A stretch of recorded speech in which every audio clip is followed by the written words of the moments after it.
So you're going to get a new phone, but you're not sure whether to get the Galaxy S4 or wait for the Galaxy S5.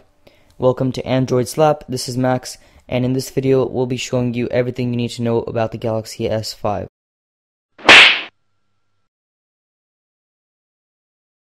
Okay, so the first thing we can expect from the Galaxy S5 is the aluminum body, and like the older generation Samsung Galaxy S4, the body was plastic, and that caused a lot of negative reactions from the crowd due to it being a little bit cheap. Now, I've had the Galaxy S4 for quite some time now, and I'll just say that it's not cheap. Even though it is plastic, it's not cheap. So compared to the iPhone 5s, you can kind of see the iPhone 5s is made of more premium quality materials, and this is what the Galaxy S5 will do. It will introduce aluminum into their phone body. And so the next thing we can expect from the Galaxy S5 is a 16 megapixel camera. The Galaxy S4 had a 13 megapixel camera, and that's just 3 megapixel leap. Compared to the Nokia Lumia, I believe that phone has around 40 something megapixels. And yeah, I mean, I'm sure Samsung will do a good job on the camera. 16 megs is a lot, so yeah, that should be something we can expect. The next thing we can probably expect is a 64-bit processor. Pretty much what this is it's a different generation of processors on smartphones.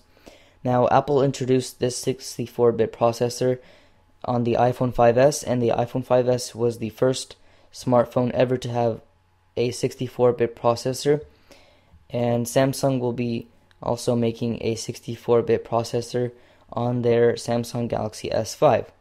Now, this is pretty much like the same thing. If you're confused, this is like computers. On your computer, you're going to have either 64-bit or 32-bit. So they introduced 64-bit to smartphones, and that's just something we can expect from all smartphones in the future. And so the next thing is 4 gigs of RAM. This is probably the most surprising to me, since the Galaxy S4 has 2 gigs of RAM. And just to show you a little comparison of how fast this 4 gigs of RAM is, the iPhone 5s has 1 gig of RAM. So, I mean, if you're going to put a 5s next to a Galaxy S5, you're definitely going to see a difference. So, I mean, 4 gigs of RAM is plenty of enough room to do whatever you're doing. I'm not sure if anybody's actually going to use that much space, but, I mean, yeah, it's always good to have. Now, something else the Galaxy S5 will have is it's going to be waterproof. Now, this is not really a big surprise since the Galaxy S4 Active is waterproof, and also Sony Xperia Z1. I mean, it's not really a big surprise, but that's just a feature they're going to be adding. Galaxy S4 Active and the Galaxy S4 had differences. I mean, the Galaxy S4 Active didn't have nearly as much as the functions and the features as the Galaxy S4. So I think Samsung is going to make it so that the Galaxy S5 will just have waterproof and the normal phone itself. So I don't think they're going to be making two different kinds of phones like the Galaxy S4. So I mean, yeah, that's always good to have, waterproof ability. And yeah, so pretty much that's just the stuff we know for now. It's going to be 16 megapixel camera, metal aluminum body, 64-bit processor, 4 gigs of RAM, and waterproof. These are all just the rumors that are kind of making the most sense. And I mean, yeah, so that's just the rumors. If you guys know any more or think of any great ideas, I mean, comment them down below. I just want to hear some good ideas of what Samsung should put in their Galaxy S5.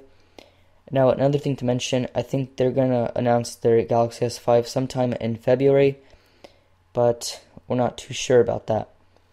So yeah, guys, if you guys like this kind of video, please subscribe to my channel. This is my first video on this channel, Android Slap. Please subscribe, and you're going to be doing yourself a favor because you're going to get the newest videos, and yeah, you won't regret it. So yeah, guys, stay tuned for more. I'll be making more videos. Definitely making more videos, And yeah, I hope to see you guys next time.